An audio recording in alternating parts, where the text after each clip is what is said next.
The alarm clock screamed at 5:30 a.m., just as it had every morning for 3 years. Alexander Schmidt rolled out of bed, reaching for work clothes draped over the wooden chair. The fabric was worn thin, but it was clean and his. In the kitchen, coffee gurgled while Alexander moved with practiced efficiency. Toast, eggs, lunch packed in brown paper. The routine was sacred, unbreakable, because routines kept everything from falling apart when you were doing the job of two parents. Dad, 8-year-old Sophie appeared, blonde hair sticking up, clutching a stuffed elephant. She rubbed her eyes while maintaining her death grip on the toy. Morning, sunshine, Alexander called, not looking up from the stove. School clothes are on your dresser. I had the dream again, Sophie mumbled, climbing onto the wobbly kitchen stool. Alexander's hand stilled on the spatula. The dream, always the same, her mother Maria, reading bedtime stories in that soft German accent. The dream where Maria didn't get sick, didn't slip away on a Tuesday morning while the world continued spinning. Tell me about it while we eat, he said gently, sliding eggs onto mismatched plates. As Sophie recounted her dream, Alexander's mind wandered to the envelope on the counter. Bank logo in the corner, probably another polite rejection. He'd applied for a loan 6 weeks ago, just enough to fix the garage's heating system, maybe replace equipment that broke down more than it worked. Schmidt's auto repair had been his father's before him, tucked between a laundromat and used bookstore on a street that had seen better decades. It wasn't much, but it kept food on the table. Barely. After dropping Sophie at school, Alexander drove to his garage. The building looked smaller every time, as if unpaid bills were physically pressing it into the ground. But today was different. Today he would march into that bank and make his case. The bank smelled like sanitizer and broken dreams. Alexander approached reception, adjusting his tie, the only tie he owned, purchased for Maria's funeral and worn exactly 4 times since. I have an appointment with Mr. Harrison, he said.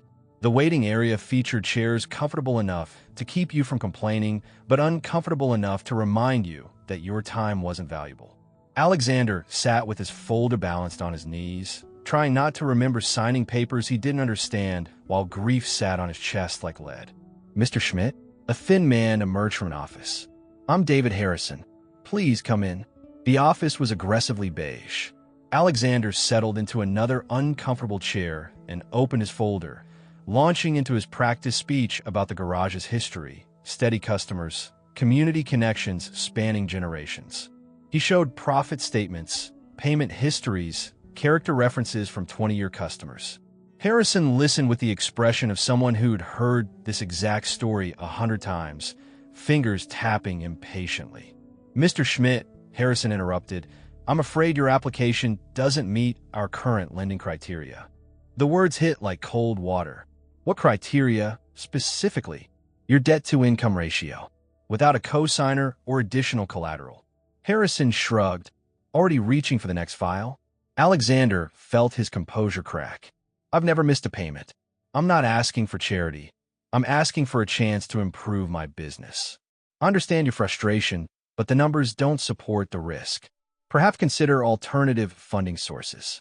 Alternative funding. Code for loan sharks and credit cards with strangling interest rates.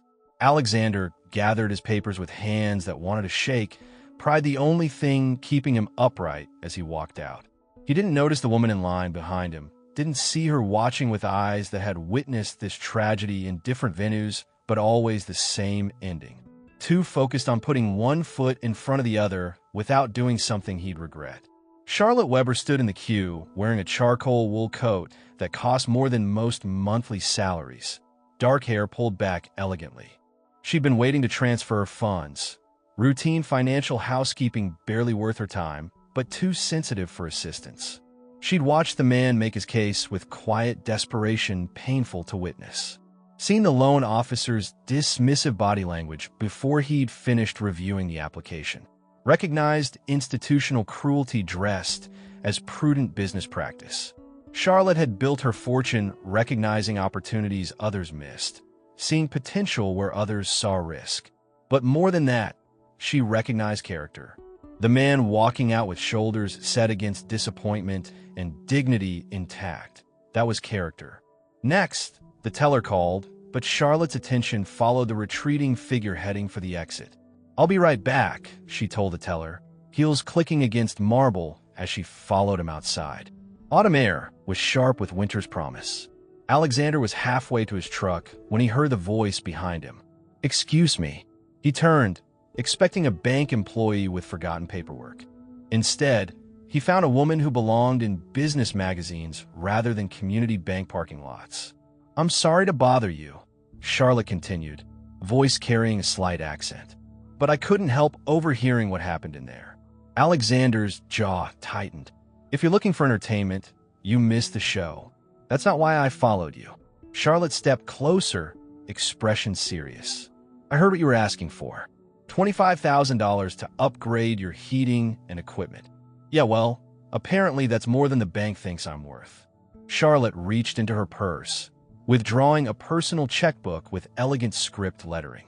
"What if I told you that you could have $25,000 today? No applications, no credit checks, no beige offices." Alexander stared as if she'd offered to sprout wings. "I'd say you're either crazy or running a scam." "Neither." Charlotte's pen moved across the check, handwriting fluid and confident. "I'm someone who believes good people deserve good things, and sometimes the universe needs help making that happen." She tore out the check, his name written across the pay line, numbers representing more money than he'd ever held at once. "What?" The question was barely a whisper. "Because I can," Charlotte said simply. "And because you didn't ask me to." Alexander didn't take the check. Couldn't. Every instinct screamed there had to be a catch, strings attached, expectations coming due with crushing interest. "Lady, I don't know who you are, but I don't take handouts." "It's not a handout," Charlotte replied patiently. "It's an investment. In your business, your future, the principle that good people need someone to believe in them."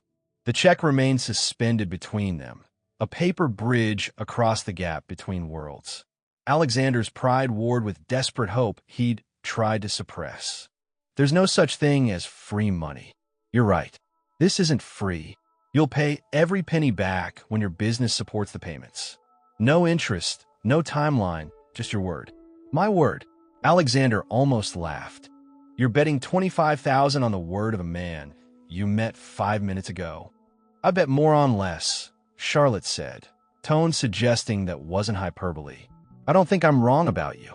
Alexander looked at the check again, then at the woman holding it. She didn't look impulsive or philanthropic for show. She looked like someone who calculated every move, saw angles others missed. "If I take this, what do you get?" Charlotte smiled for the first time, transforming her entire face. "Maybe I get to see what happens when someone gets the chance they deserve instead of the rejection they expect." Silence stretched while traffic hummed and autumn leaves skittered across asphalt. Alexander's mind raced through possibilities, consequences, the 100 ways this could go wrong, and the one way it might go right. "I can't," he said finally, words like swallowing glass. "I'm sorry, but I can't." Charlotte's smile faded, but she didn't look surprised. "May I ask why?" "Because if I can't make on my own, then I'm not really making it at all." Alexander stepped back, creating distance from temptation. "I appreciate the offer, but I gotta figure this out myself." He walked away before changing his mind, before practical voice could overrule stubborn pride that had carried him through 3 years of single parenthood. He didn't look back, didn't see Charlotte watching with an expression that might have been admiration. But she didn't tear up the check. The garage was quiet when Alexander returned, dripping oil, ticking metal, distant traffic hum. He sat in a small office, staring at bills and heating estimates that might as well have been foreign language. His computer showed browser tabs he'd been avoiding, alternative lenders with quick approval promises, and buried interest rates that would turn reasonable loans into lifetime debt. Credit companies happy to advance cash at rates, making loan sharks blush. The smart thing: close the garage, find a job at someone else's shop. Give up independence for regular paychecks and benefits. Practical, sensible, safe, the coward's way out. Alexander's phone buzzed. Text from Sophie's school. "Parent conference Thursday, 3:30 p.m. Please confirm." He typed confirmation, trying not to think about teacher concerns regarding a girl who'd lost her mother and spent afternoons doing homework in auto repair corners. A soft knock interrupted his worry spiral. Through glass, he saw a familiar silhouette. Expensive coat, perfect posture, confidence that never doubted belonging somewhere. Charlotte Weber had returned. "We're closed," Alexander called through the door. "I'm not here for car repairs."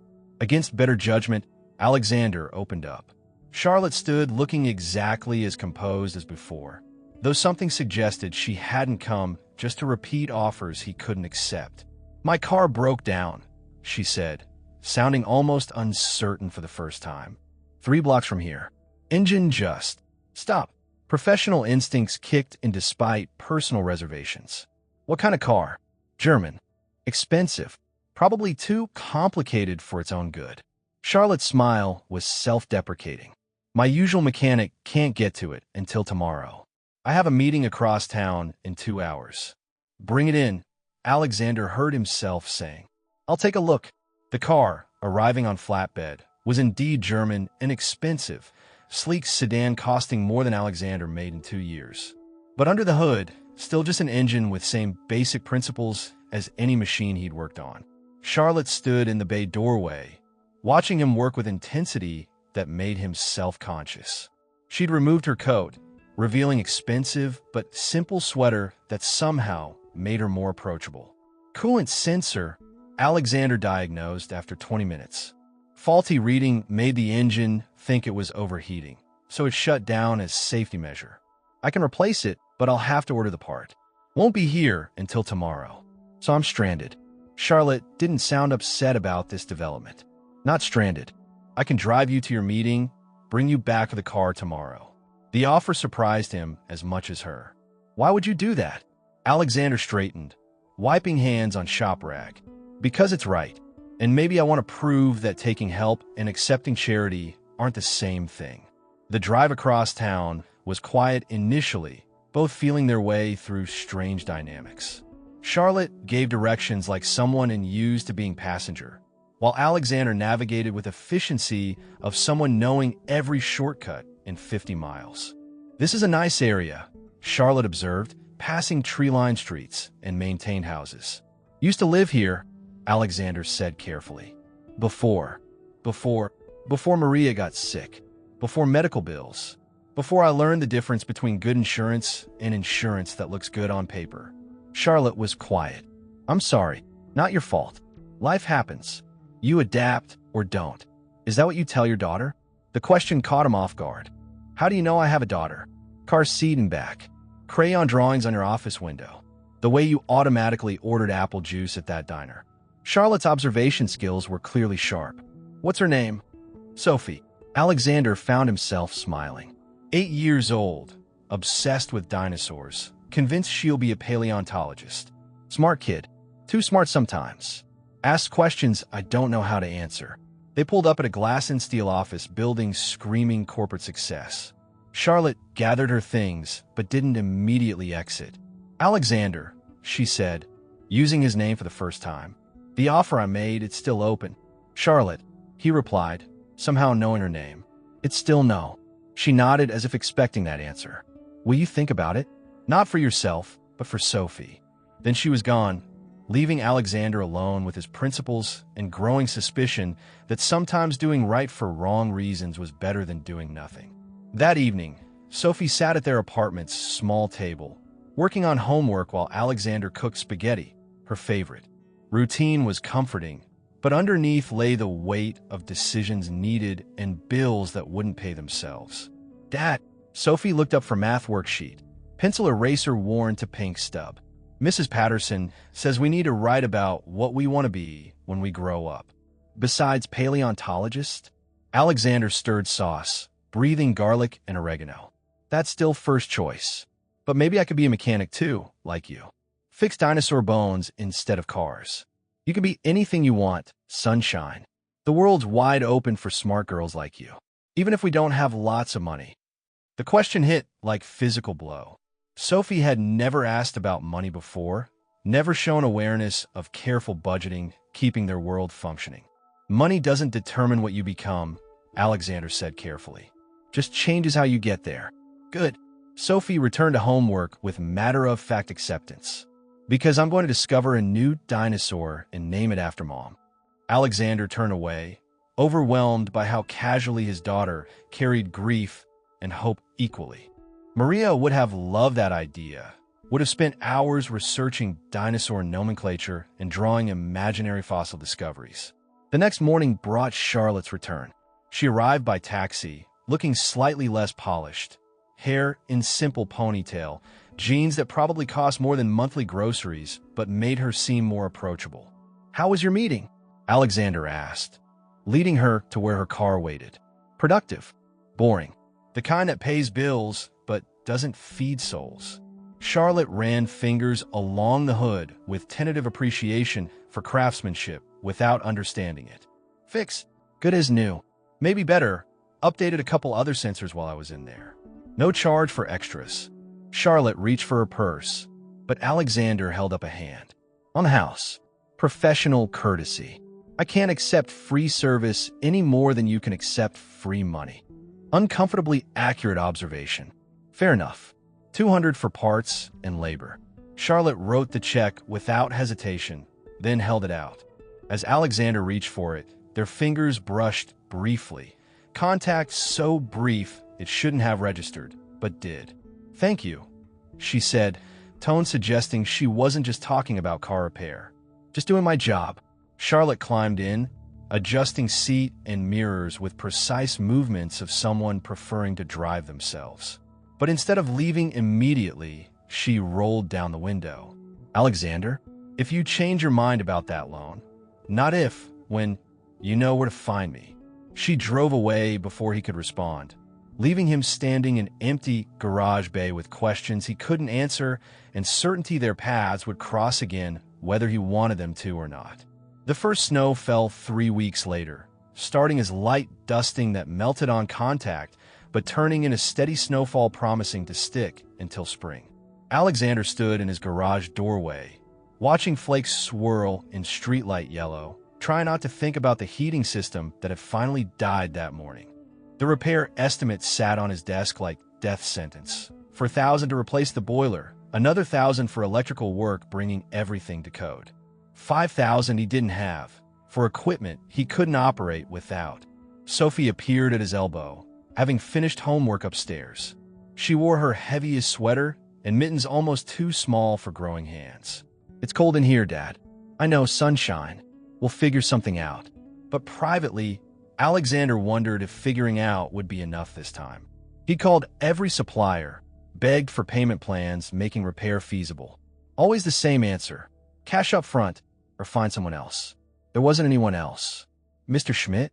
The voice came from behind them. Alexander turned to see Charlotte Weber approaching through snow, looking like she'd stepped from Winter magazine. Pristine coat, neat boot prints in accumulating snow. "What are you doing here?" Alexander asked, more curious than suspicious. "I was in the neighborhood." Charlotte's breath formed small clouds. "Thought I'd check on my car, make sure everything's still running smoothly." Obviously an excuse. Her car was parked outside, engine running, clearly perfect. But before Alexander could call her on it, Sophie tugged his sleeve. "Dad, who's the pretty lady?" "This is Charlotte," Alexander said, shifting to parent mode. "Charlotte, this is Sophie." "Hello, Sophie." Charlotte crouched to Sophie's eye level, expensive coat pooling in slush. "I've heard a lot about you." Sophie studied Charlotte with 8-year-old scrutiny. "Are you Dad's girlfriend?" "Sophie." Alexander felt heat rise despite cold, but Charlotte just laughed. "No, sweetheart. I'm just a friend who wants to make sure your dad's garage stays warm enough for homework." Casual words, but Alexander caught the underlying message. Charlotte had noticed the cold, probably figured out exactly why the garage felt like refrigerator rather than workspace. "Would you like hot chocolate upstairs?" Sophie asked with automatic hospitality Maria had instilled. "Dad makes it with real marshmallows." Alexander started objecting. Their apartment was barely big enough for two, let alone entertaining guests who probably lived in penthouses with more square footage than his entire building. But something in Charlotte's expression stopped him. "I'd love that," Charlotte said, "if it's not too much trouble." Later, After Sophie was asleep and they sat in the kitchen sharing wine Charlotte had somehow produced from her car, Alexander asked the question nagging him all evening. "How much do you know about my situation?" Charlotte swirled wine, considering her answer. "I know your heating system failed this morning. I know the repair estimate is more than you can afford. I know you're wondering how long you can keep the garage open if you can't keep it warm enough to work in. You've been checking up on me. I've been paying attention. There's a difference." Alexander felt exposed, as if she'd been reading his mail. "Why?" "Because I don't make offers lightly, and I don't like being wrong about people. And because sometimes the universe puts people in your path for a reason." The conversation was interrupted by Sophie's soft cry, not quite awake, but distressed. Alexander was moving before he'd consciously decided, parental instincts overriding everything else. He found Sophie tangled in blankets, tears streaming as she fought out of whatever dream had captured her. Alexander gathered her close, murmuring soothing words he'd used 100 times. "The dinosaurs were all gone," Sophie sobbed. "They were there, and then they weren't, and I couldn't find them anywhere. It's okay, sunshine. Just a dream. The dinosaurs lived long ago, but we still have their bones, their stories." When Sophie had settled back to sleep, Alexander returned to find Charlotte at the window, looking out at continuing snow. "She has them often?" Charlotte asked without turning. "More since cold weather started. I think routine changes disrupt her sleep patterns. Dreams are usually about losing things. People, places, sometimes random objects that don't seem important until they're gone. Loss is harder for children to process. They don't have cognitive framework to understand permanence." Clinical detachment suggested professional knowledge, making Alexander wonder what experiences had given Charlotte Weber insight into childhood trauma. "You sound like you know something about it." "I know something about losing parents young, about how grief changes a child's relationship with the world.